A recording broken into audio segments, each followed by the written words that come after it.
Hello दोस्तों, जय हिंद। उम्मीद है आप सब लोग मस्त होंगे, अपनी पढ़ाई में व्यस्त होंगे।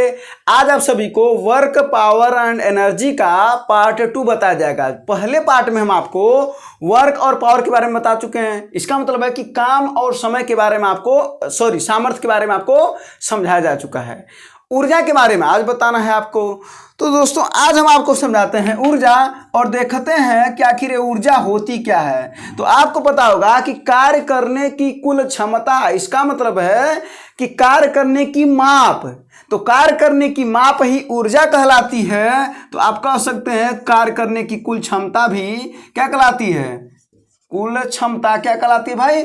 ऊर्जा कहलाती है। तो जो अगर कार्य करने की कुल क्षमता ऊर्जा कहलाती होगी तो जाहिर सी बात है जो कार्य का मात्रक होता होगा वो ऊर्जा का मात्रक होता होगा।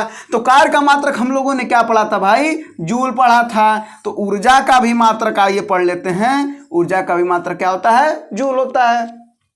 ये एसआई पद्धति में जूल होता है। बात करें अगर सीजीएस पद्धति का, तो सीजीएस पद्धति में अर्ग होता है। और एक प्रश्न आता है कि 1 जूल में कितने अर्ग होते हैं? तो 10⁻7 अर्ग होते हैं।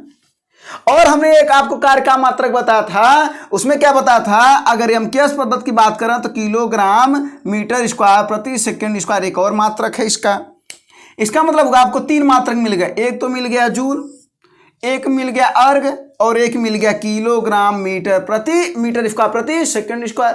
3 मात्रक आपको ऊर्जा के मिल गए। अब एक और मात्रक आपको निकालते हैं। याद करिए जरा सा, सामर्थ्य में हमने आपको बताया था कि P बराबर W/T, अर्थात कार्य करने की दर ही शक्ति कहलाती है। कार्य करने की दर क्या कहलाती है? दर का मतलब होता है समय से भाग देना। तो कार्य करने की दर शक्ति कहलाती है। तो यहां से जरा देखिए, क्या हम W बराबर P/T लिख सकते हैं कि नहीं? आप कहेंगे बिल्कुल लिख सकते हैं। तो P का मात्रक क्या होता है भाई साहब? वो होता है वाट, और T का मात्रक क्या होता है? सेकेंड। इसका मतलब होगा कि जो कार्य का एक और मात्रक होता होगा वो वाट इंटू सेकेंड होता होगा। तो ऊर्जा का भी एक और मात्रक होता होगा वाट इंटू सेकेंड। इसका मतलब है एक और मात्रक मिल गया वाट इंटू सेकेंड।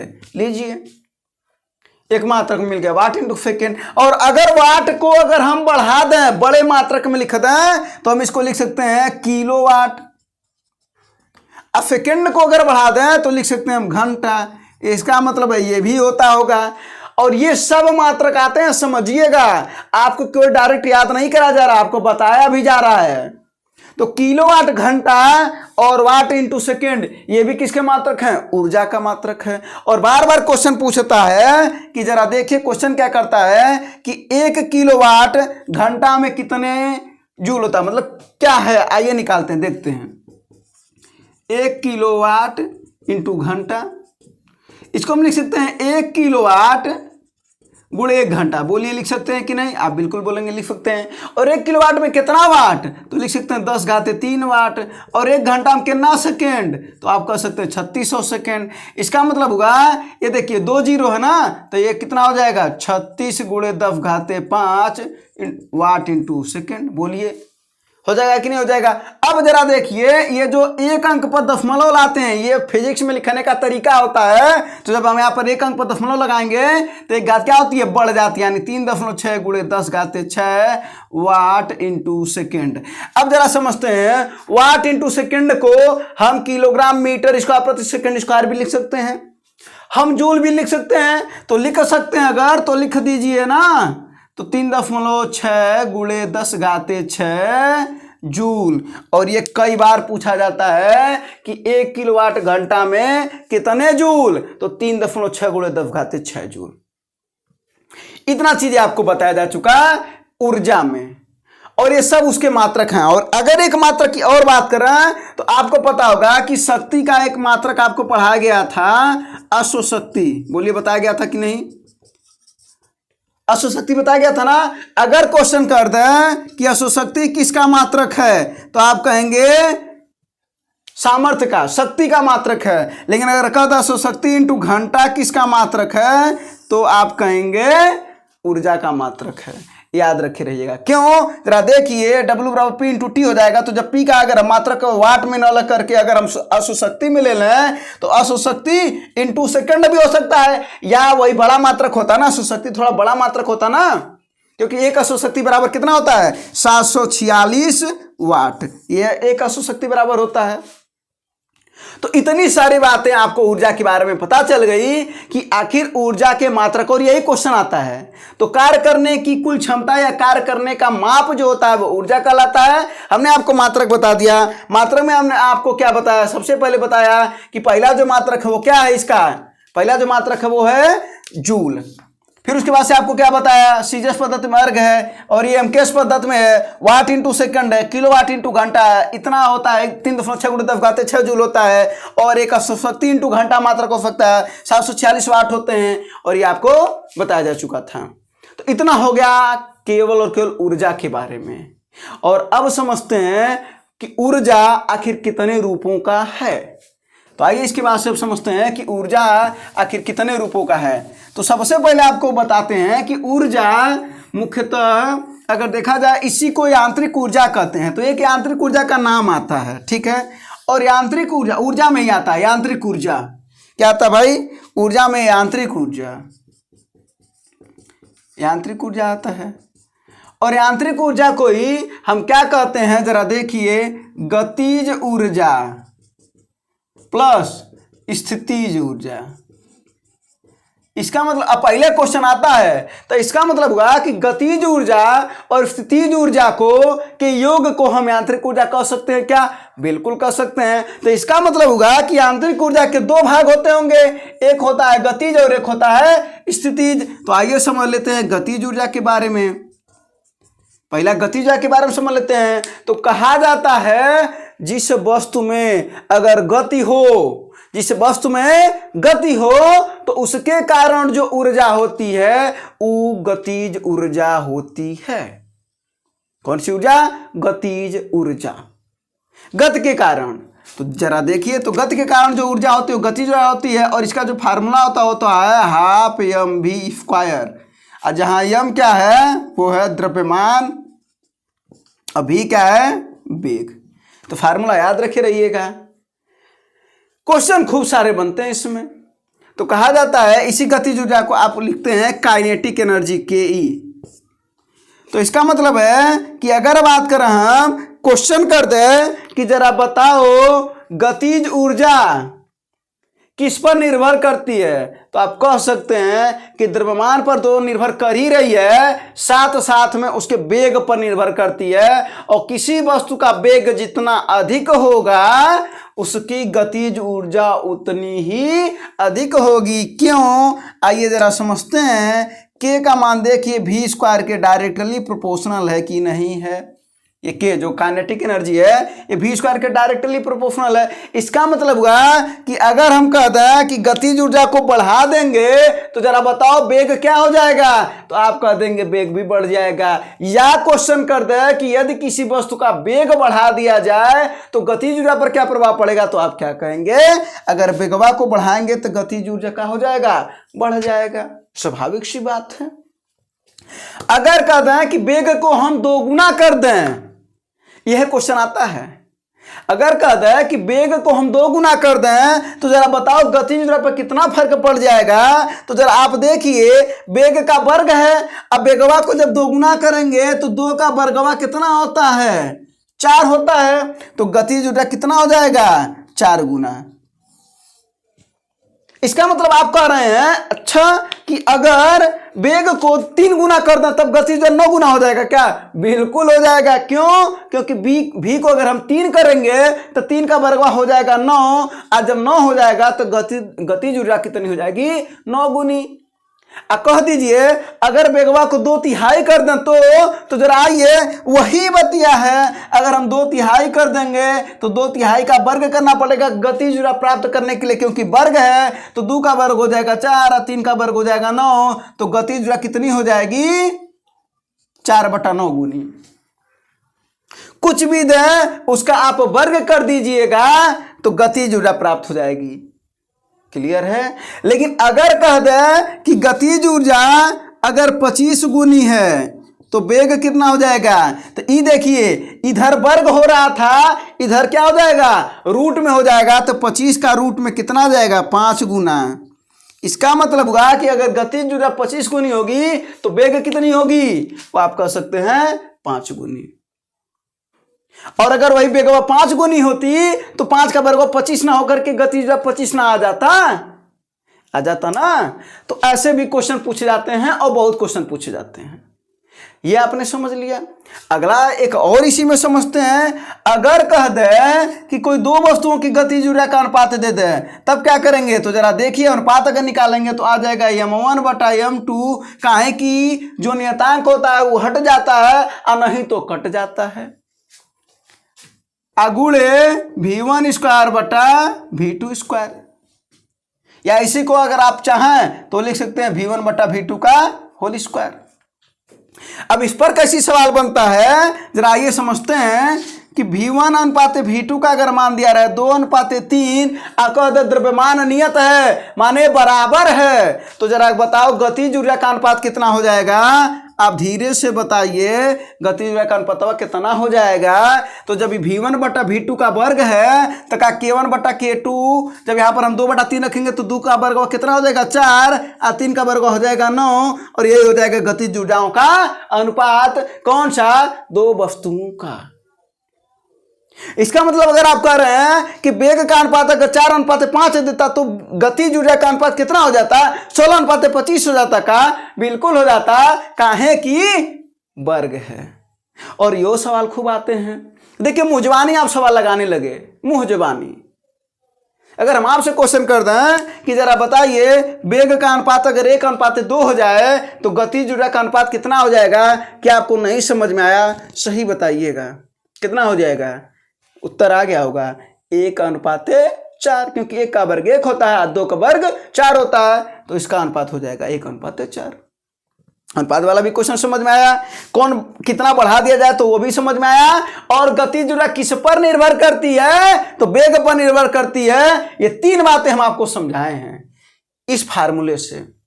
अब जरा देख लीजिए, अगर आपको फार्मूला तैयार है तो 3 बातें जो उसके अंदर की है वो तीनों बातें आप समझ लेंगे बहुत ही आसानी तरीके से। लेकिन अगर फार्मूला नहीं तैयार है तो फिर क्या कर सकते हैं, तो फार्मूला तो तैयार करना पड़ेगा आपको। तो ये बातें हैं। अब इस पर कोई क्वेश्चन तो नहीं छूट रहा। अगर आप कहते हैं कि अगर द्रव्यमान का भी अनुपात दिया रहे तो रख लेंगे, तो रखा दो क्या, आप बोल रहे हैं रखा दीजिए। तो आइए देखते हैं। अगर कह दे इसी में m1 अनुपात m2 का अनुपात दे दे 1 अनुपात 2, तब गतिज ऊर्जा का अनुपात बताइए। तो आइए देख लेते हैं। तो क्या हो जाएगा, k1 बटा k2 बराबर m1 बटा m2 है ना, तो ये क्या हो जाएगा 1 बटा 2। अब v1 बटा v2 का होल स्क्वायर, तो 2 का वर्ग हो जाएगा 4 और 3 का वर्ग हो जाएगा 9। तो जरा गुणा भाग करना नहीं आता है, आप बोलिए आता है, तो 2 अनुपात 9 यह है गतिज ऊर्जा का अनुपात। तो वैसे हो जाएगा। तो या तो दिया रहेगा और नहीं अगर दिया तो उसको नियत माना जाता है, बराबर माना जाता है।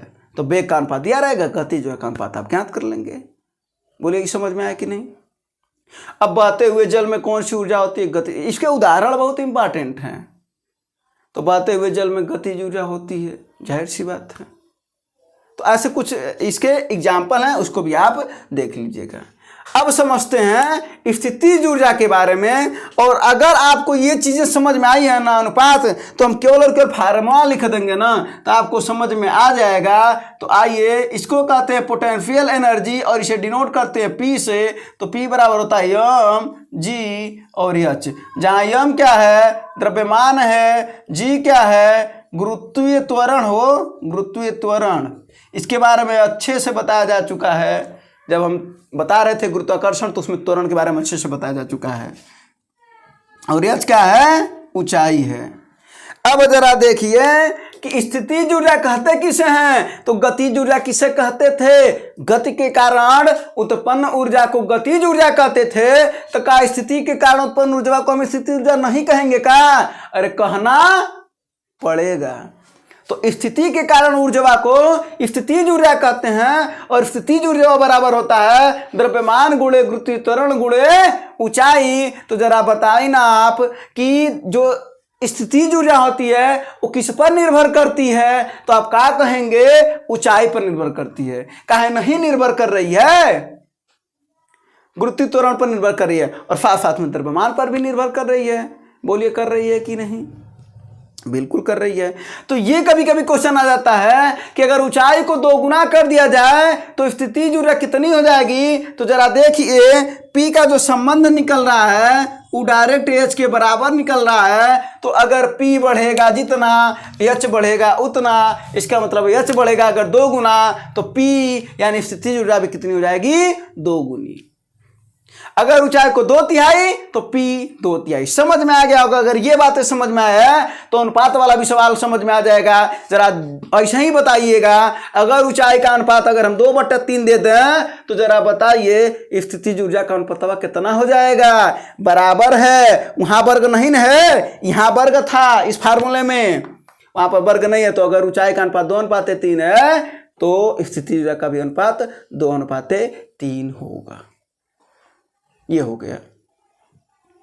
अब स्थितिज ऊर्जा के उदाहरण की बात कर लेते हैं। तो आपको बता दें, बांध बना करके जो जल को एकत्रित किया जाता है उसमें कौन सी ऊर्जा संचित होती है? स्थितिज ऊर्जा संचित होती है। दबी हुई स्प्रिंग या तनी हुई स्प्रिंग में कौन सी ऊर्जा होती है? स्थितिज ऊर्जा होती है। ऐसा बार बार क्वेश्चन पूछा जाता है। घड़ी देखे ना, जो चबिया में स्प्रिंग में भरते हैं ना, चाबी, घड़ी में चाबी भरना, वो कौन सी ऊर्जा उसमें संचित होती है? स्थितिज ऊर्जा संचित होती है। ठीक है।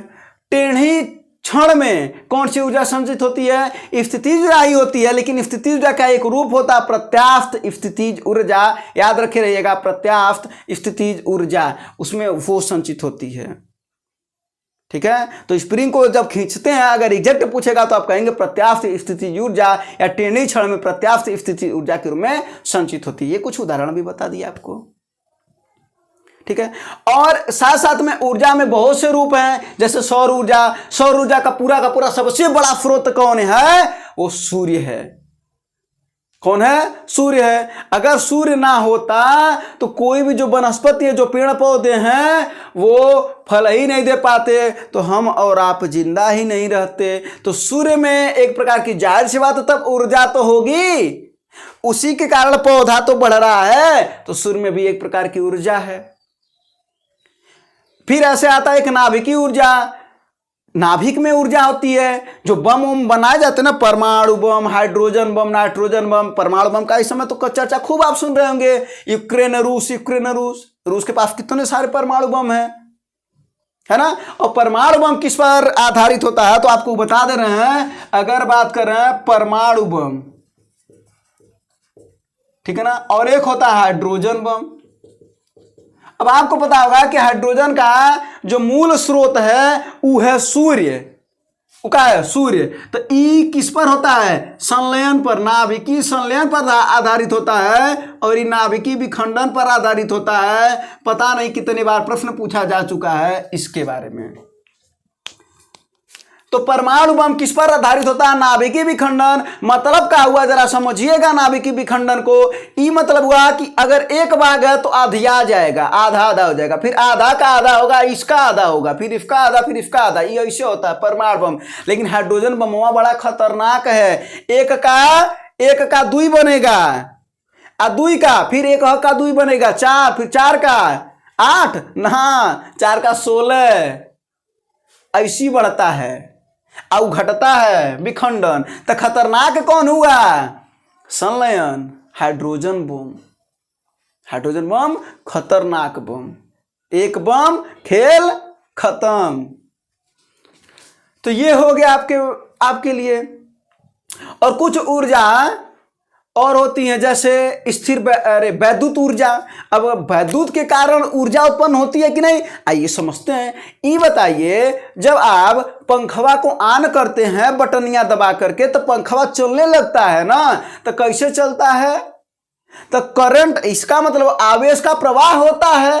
विद्युत धारा जाती होगी ना, तो जब विद्युत धारा जाती है तो ऊर्जा देती है, तभी तो गति आ रहा पंखवा में, और पंखवा में उसके बाद से गति आ जाता है। तो अगर उसमें पूछेगा तो आप कह सकते हैं वैद्युत ऊर्जा है। कौन सी? वैद्युत ऊर्जा। और उसी वैद्युत ऊर्जा के कारण पंखवा क्या करने लगता है? गति करने लगता है। तो ये हो गया। तो कुछ ऐसे ऊर्जा की जो माप हैं ये भी आप में कभी कभी पूछ लिए जाते हैं। एक क्वेश्चन और बता दे रहे हैं, है ना, उसमें तो है बहुत से क्वेश्चन, लेकिन 2 क्वेश्चन जो आते हैं आप में वो बार बार बता दे रहे हैं, और सॉरी वो आते हैं वो बता दे रहे हैं जो बार बार परीक्षा में आते हैं। अब देखिए, एक होता है विद्युत मोटर और एक होता है विद्युत मोटर जो विद्युत ऊर्जा को, और एक होता है डायनामो। पहले इसको लिख लेते हैं, डायनामो। अब जरा रुकिए, देखिए याद कैसे आपको रहेगा, विद्युत मोटर और डायनामो, ये बार बार पूछता है। तो विद्युत मोटर काम क्या करता है, शुरू किससे हुआ, विद्युत से, तो हम यहां पर लिखेंगे विद्युत। तो विद्युत को किस में बदलता है, यांत्रिक में, माने हई है। और हई क्या करता है, इसका उल्टा करता है, यांत्रिक को किस में बदलता है, विद्युत में। कुछ छोटा हो जा रहा है क्या लिखावट, ठीक है, सुन लीजिएगा। तो क्या बोले हैं कि विद्युत मोटर विद्युत ऊर्जा को यांत्रिक, विद्युत से शुरू है तो विद्युत को यांत्रिक में, आइए उसका उल्टा डायनामो। केवल एक याद करिए अपने आप, इसका पटदार है वो उल्टा हो जाएगा, है ना। तो ये बात हो गई। तो ये सब क्वेश्चन आपकी परीक्षाओं में आते हैं। कुछ ऐसे ही एक्स्ट्रा फैक्ट के रूप में जरा बता देते हैं, जरा सुनिएगा। यहां पर अगर बात करें दूध का, तो दूध में जो एनर्जी होती है 3 × 10⁶ जूल प्रति किलोग्राम। इसका मतलब समझ रहे हैं, 1 किलोग्राम में जो दूध में एनर्जी होती है वो होती है 3 × 10⁶। अच्छा, एक चीज और बता दे रहे हैं, ये कैसे पता चला, आपको पता है कि द्रव्यमान के कारण ऊर्जा होती है कि नहीं। ई आइंस्टीन साहब ने बताया ना, द्रव्यमान ऊर्जा समीकरण E = mc² बताए थे ना, E = mc², जहां m क्या द्रव्यमान है, c क्या प्रकाश की चाल है, 3 × 10⁸ मीटर प्रति सेकेंड होती है। और सबसे पहले क्लास में हम आपको बताए थे कि द्रव्यमान के कारण ऊर्जा होती है, और आइंस्टीन के बारे में पूरी बात बताई गई है, वहां पर जाकर के देख लीजिएगा। तो द्रव्यमान के कारण प्रत्येक वस्तु में ऊर्जा होती है, सही बात है। तो दूध अगर 1 किलो रहे तो उसमें कितनी ऊर्जा होगी, 3 × 10⁶ जूल। इसका मतलब हुआ 3 × 10⁶ जूल होती होगी। इसका मतलब 1 किलोवाट घंटा ऊर्जा होता होगा, क्योंकि 1 किलोवाट घंटा बराबर ही होता 3.6 × 10⁶। वो कुछ ज्यादा उससे ये कम है थोड़ा सा, लगभग 1 किलोवाट घंटा के बराबर दूध में ऊर्जा होती है। इसका मतलब हुआ कि अगर आप एक दिन में 1 लीटर दूध पी रहे हैं अगर, तो आपके पास 3 × 10⁶ जूल ऊर्जा मिल रही है। अगर कहते हैं गेहूं में, कहते नहीं है सब रोटी वोटी खाया करो, तो अगर गेहूं की बात करें तो 3.2 × 10⁶ जूल प्रति किलोग्राम होती है। तो गेहूं में होती है 3.2 × 10⁶ जूल प्रति किलोग्राम, माने 1 किलोग्राम में इतना ऊर्जा। अब बात करें अगर यही जुकान आलू की, आलू को आपको बता देते हैं, थोड़ा सा भी स्पेशल भी बात बताते हैं आलू के बारे में। ये होता है इतना 3.7 × 10⁶ जूल होता है। ये पूछेगा नहीं, ऐसा आपको जानकारी के लिए बता दे रहे हैं, ठीक है। अभी तक तो नहीं पूछा है ये, तो ऐसा ही बता दे रहे हैं। तो आलू के में जो ऊर्जा होती है 3.7 × 10⁶ जूल ऊर्जा। इसका मतलब 1 किलोवाट घंटा से भी ज्यादा ऊर्जा होती है आलू में। और हम आपको बता दें, आलू कभी भी अगर आप एनर्जी कम फील कर रहे हो कि लग रहा है कि एनर्जी नहीं है, तो हम आपको बता दे रहे हैं कि आलू को जल में, पानी में डाल करके और इसको उबाल दीजिएगा। तब तक उबालिएगा जब तक कि उसका जो छिलका है वो फट न जाए। उसके बाद से आप आलू खाइएगा और थोड़ा सा पानी पीजिएगा, भरपूर ऊर्जा मिलेगी, ठीक है। क्या बोले हैं कि आलू को उबालिएगा, छिलका जब तक फट न जाए, उसके बाद से फिर आलू खाइएगा। 2, 3, 4 आलू खा लीजिए जितना आपको मन कर रहा है, और पानी पी लीजिए, गजब की ऊर्जा आप में रहेगी। बात करें चावल की, तो चावलवा में इन लोगों से ज्यादा ऊर्जा होता है। यही नाते नहीं देखते हैं, खाते खाते तुरंत क्या लगने लगता है, नींद, ज्यादा एनर्जी दे देता है। तो चावल खाइए फिर नींद जल्दी लगता है। काहे कि ऊर्जा थोड़ा ज्यादा होता है, तो आपको अगर आप कुछ करेंगे नहीं ना तो आपको सुला देगा, ठीक है। तो ई हो गया चावल में। और चावल में ऊर्जा, अब देख ली चावल में ऊर्जा है कितना, 5.3 गुणे 10 घाते 6 जूल। ये चावल में ऊर्जा हो गई। ठीक है, कुछ और बता दे रहे हैं, यहां पर तो जगह नहीं बचा, कहां बता दें। चलिए और बता देते हैं, सोने में, नींद में, आइए इधर से बता देते हैं, इतने में है ना। अगर बात करें पहला सोने में, नींद में हो तो नींद में कितनी ऊर्जा खर्च होती है, तो जरा देखिए 3.2 गुणे 10 घाते 6 जूल प्रति मिनट। 1 मिनट में आपको सोने में, 1 मिनट अगर सोएंगे, नींद 1 मिनट लगेगा तो 3.2 गुणे 10 घाते 6 जूल आपकी ऊर्जा खर्च होगी, वहां मिलेगी, यहां खर्च होगी,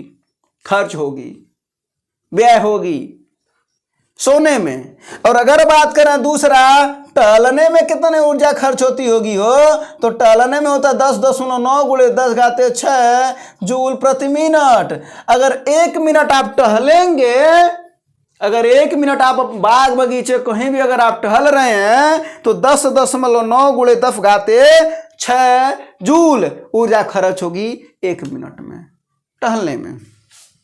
अगर वहीं पर बात करें दौड़ने में कितना खर्च होगी, तो दौड़ने में जो ऊर्जा खर्च होगी वो होगी 22.7 गुणे 10 घाते 6 जूल प्रति मिनट। इसी के इर्द गिर्द 22.7 गुणे 10 घाते 6 जूल खर्च होगी 1 मिनट में दौड़ने में।